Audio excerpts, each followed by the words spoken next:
रामायण और महाभारत हिंदू सभ्यता की नींव है। महाभारत हमें जीवन जीने की तरीका को सिखाता है और महाभारत में एक से बढ़कर एक महारथी लोगों का जिक्र है, जिनमें से एक है कर्ण।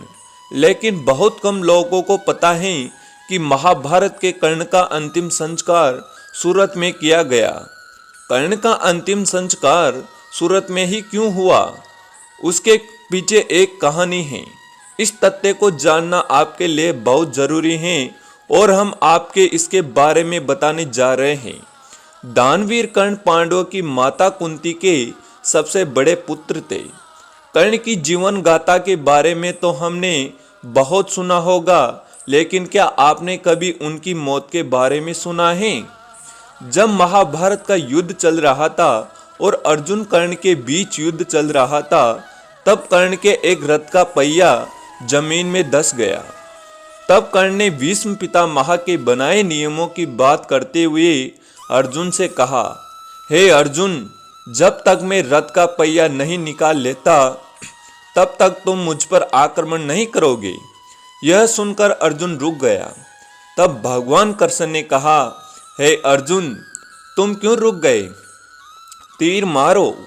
जब अर्जुन ने कहा कि वह युद्ध के खिलाफ हैं, तब भगवान कृष्ण ने याद दिलाया कि हे अभिमन्यु एक अकेला योद्धा से लड़ रहा था, तब युद्ध के नियम ज्ञात नहीं थे। बड़ी सभा में जब द्रौपदी से अपशब्द कह गए तो नियमों का उल्लंघन नहीं हुआ।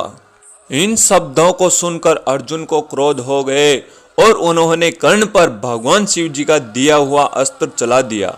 अर्जुन के इस बाण से कर्ण की मृत्यु के समय पहुंच गया। जब कर्ण अपनी मृत्यु की प्रतीक्षा कर रहा था, तब भगवान कृष्ण ने कर्ण की परीक्षा लेने का विचार किया। भगवान कृष्ण ने एक ब्राह्मण का रूप धारण किया और कहा, हे कर्ण, मेरी बेटी की शादी हो रही है और मेरे पास उसे देने के लिए सोना नहीं है, इसलिए मुझे सोना दो। तब कर्ण ने कहा कि मेरे पास कुछ नहीं है, मैं तुम्हें क्या दान कर सकता हूँ? तब ब्राह्मण ने कहा कि तुम्हारे पास सोने का दांत है, वह दान कर दो।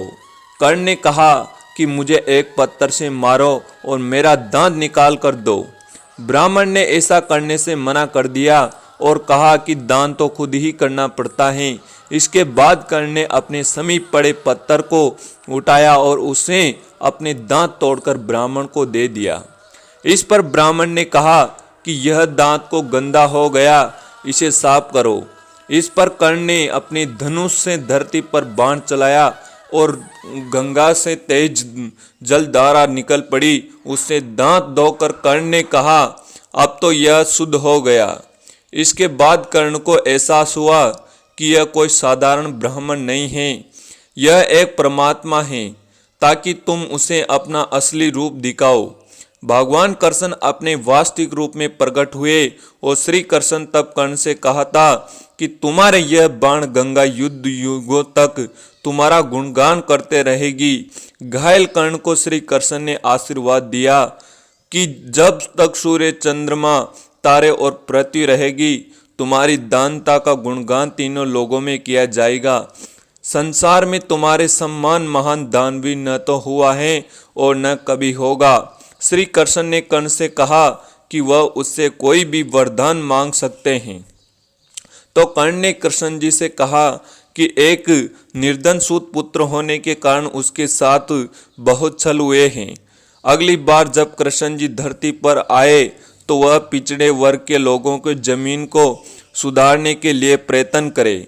इसके साथ कर्ण ने दो और वरदान मांगे कि दूसरे वरदान के रूप में कर्ण ने मांगा कि अगले जन्म में कृष्ण उन्हें अपने राज्य में जन्म लेने, और तीसरा वरदान उन्होंने श्री कृष्ण से कहा कि उनका अंतिम संस्कार एक कुंवारी भूमि पर करना।